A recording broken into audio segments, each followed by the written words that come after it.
My name's Christina Stoffo, and I was at Seton Hall University from 1999 to 2003, and I was also at WSOU from 1999 to 2003.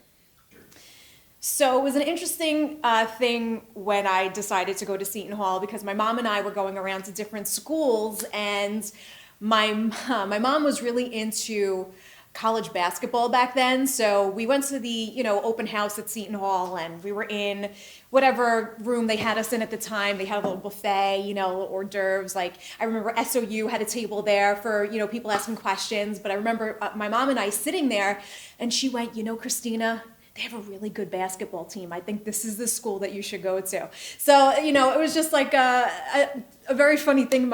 That's how my mother was like trying to persuade me to go to Seton Hall. But it turned out that when I applied and got a small scholarship to Seton Hall, that was really the push that made me want to go there. Plus the fact that it was far enough away from home where like no one could just like show up unannounced. But it was still close where it wasn't like a plane right away. So Seton Hall just seemed to be the perfect fit for me. What was my major and why did I get involved with Seton Hall? So I went in as a communications major because I really wasn't sure what I wanted to do with myself. As far as a major was concerned, I was very confused at that point. So I went in as a communications major.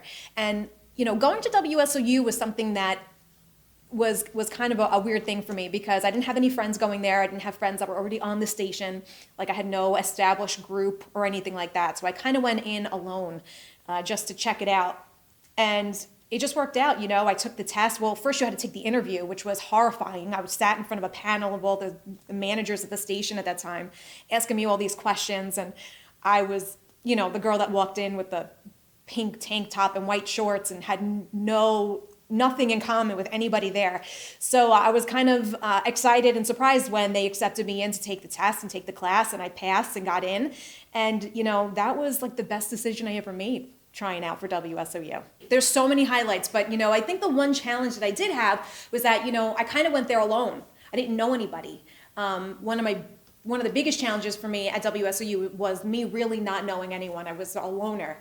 And one of the biggest highlights for me going there was the fact that people kind of embraced me, like I made friends immediately at WSOU. Everyone was so welcoming to me, even though I was so different from everybody there. I went there with a pink tank top and white shorts, and everyone else there was, dressed in Pantera t-shirts and black pants. You know what I mean? It was just like very, like visually very different.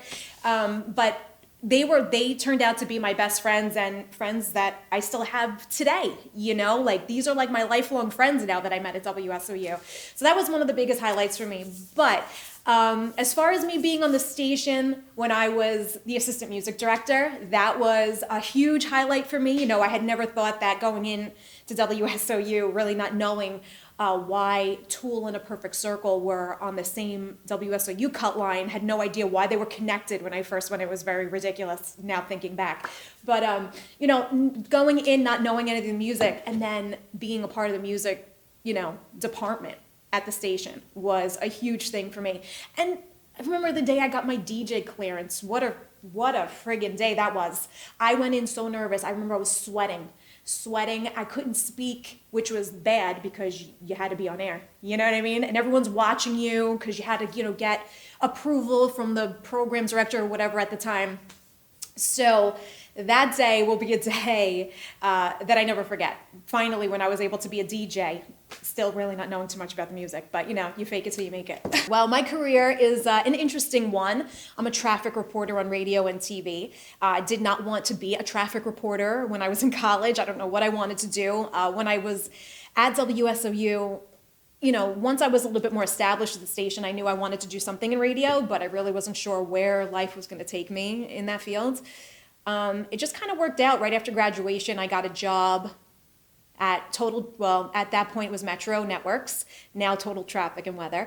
So I got a job at Traffic as an office manager, not on air. I was, did the copy paper and grabbed the coffee and ordered office supplies. I didn't do anything, but my boss there knew that I had experience on air from WSOU, so he gave me a chance doing shore reports on the weekends and doing reports around the Billy Graham Crusade. That was like my first on-air stuff at Traffic was the Billy Graham Crusade.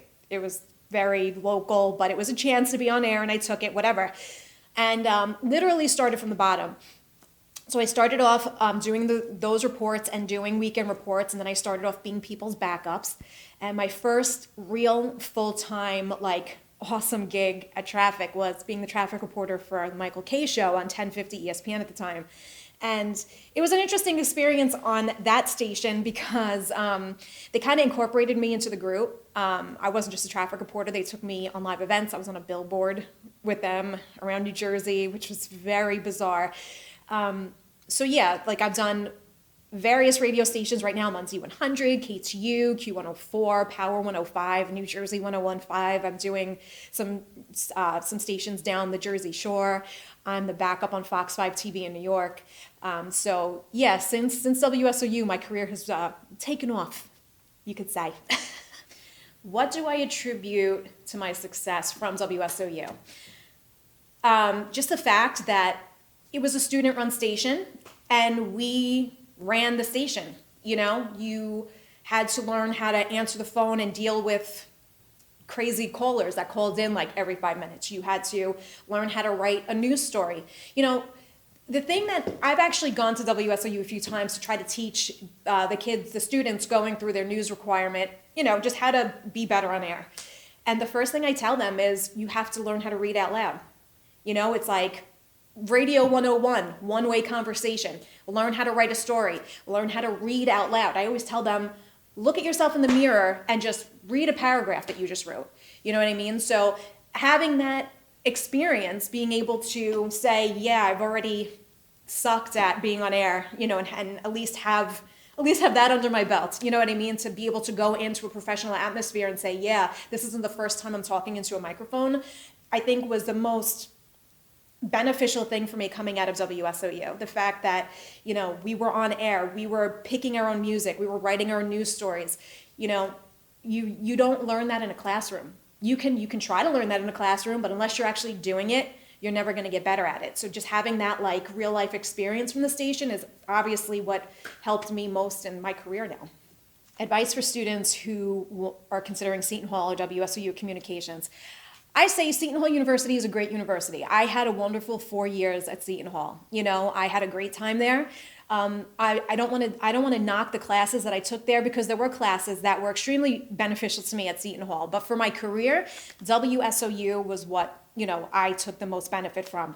For people that are considering WSOU and you're on the fence about it, you know, I say, you know, take a page out of my book. You know, when I was thinking about trying to get into WSOU, I didn't know any people, I didn't know any music, I didn't know anything about the genre or, you know, anything radio at all, and I still took a chance and it worked out for me. And I feel like even if it didn't work out for me, even if I didn't end up being in broadcasting, I feel like those 4 years at WSOU would still be the best 4 years of my life, just because I had so much fun there and I met so many great people there, and I did a lot of things that I wouldn't have done, you know, like being on air, doing an interview with a band, you know, running a merchandise table, being a part of putting together a Christmas show. You know what I mean? Like, these are all things that you don't just do if you're just a student at Seton Hall.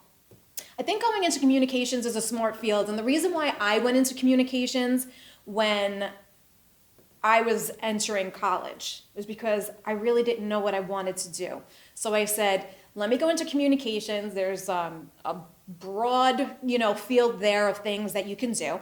And, you know, it just happened to work out for me. But what I would say to someone coming into Seton Hall who's maybe questioning whether or not they should get into broadcasting or want to do the radio station, I say, why don't you want to do it? You know, like, take it from me, someone who had no experience with the music, really didn't know if I wanted to get into broadcasting or not, had no friends at the radio station, literally knew zero about anything WSOU.